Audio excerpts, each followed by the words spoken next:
Friends అందరికీ నమస్కారం అండి. ఇప్పుడే అందిన వార్త కాంగ్రెస్ సిట్టింగ్ ఎమ్మెల్యే రాజీనామా. తీవ్ర టెన్షన్‌లో సీఎం రేవంత్ రెడ్డి అంటూ లేటెస్ట్ అప్డేట్ అయితే అందిందండి. సో, ఆ వివరాలు ఏంటనేది వీడియోలో తెలుసుకుందామండి. వీడియోని చివరి వరకు చూడండి. కంప్లీట్ ఇన్ఫర్మేషన్ అయితే అర్థమవుతుందండి. వీళ్ళు ఇంకెవరైనా సరే మన ఛానల్ సబ్స్క్రైబ్ చేయకుండా చూస్తున్నట్లయితే వెంటనే మన ఛానల్ సబ్స్క్రైబ్ చేసుకోండి. ప్రభుత్వం నుంచి వచ్చే లేటెస్ట్ అప్డేట్ అన్నీ కూడా అందరికంటే ముందుగానే అందించడం జరుగుతుంది. అదేవిధంగా లైక్ చేయడం మర్చిపోతున్నారు. దయచేసి లైక్ చేయండి. లేట్ చేయకుండా వీళ్ళకైతే వెళ్ళిపోదామండి మనం. ముఖ్యమంత్రి రేవంత్ రెడ్డికి భారీ షాక్ తగిలింది. ఆ పార్టీకి చెందిన మాజీ ఎమ్మెల్యే పార్టీకి గుడ్ బై చెప్పారు. సిరిపురు నుంచి గతంలో ఎమ్మెల్యేగా పనిచేసిన కోనేరు కోనప్ప గత ఎన్నికల సందర్భంగా మార్చి 6న సీఎం రేవంత్ రెడ్డి సమక్షంలో కాంగ్రెస్‌లో చేరారు.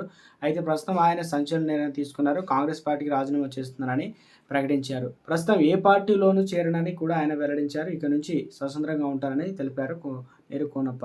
సామాజిక సేవల ద్వారా గుర్తింపు పొందిన కోనేరు కోనప్ప వేసవి కాలంలో సిరిపూర్‌లో అంబలి కేంద్రం నిర్వహించేటువంటి వారు. ఇక దానితోనే ఆయన వెలుగులోకి వచ్చారు. ఇక ఆ తర్వాత కాంగ్రెస్‌లో చేరిన కోనప్ప 2004లో మొదటిసారిగా కాంగ్రెస్ ఎమ్మెల్యేగా గెలిచారు. ఆ తర్వాత ఓడిపోయారు. 2014లో బీఎస్పీ టికెట్‌పై గెలిచారు. అయితే నిర్మల్ నుంచి బీఎస్పీ టికెట్‌పై గెలిచిన ఇంద్రకరణ్ రెడ్డితో కలిసి కోనప్ప నాటి అధికార పార్టీలో టీఆర్ఎస్‌లో చేరారు. 2018 ఎన్నికల్లో బీఆర్ఎస్ నుంచి మళ్ళీ గెలుపొందారు. కానీ 2023 ఎన్నికల్లో బీఆర్ఎస్ నుంచి పోటీ చేసిన కోనప్ప బీజేపీ చేతిలో ఓడిపోయారు.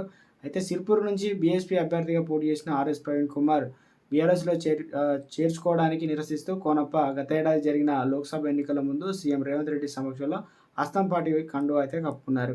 తాజాగా సిర్పూర్ కాంగ్రెస్ నేతల మధ్య నెలకొన్న వివాదాల కారణంగా కోనేరు కోనప్ప పార్టీని వీడుతున్నట్టు తెలిపారు.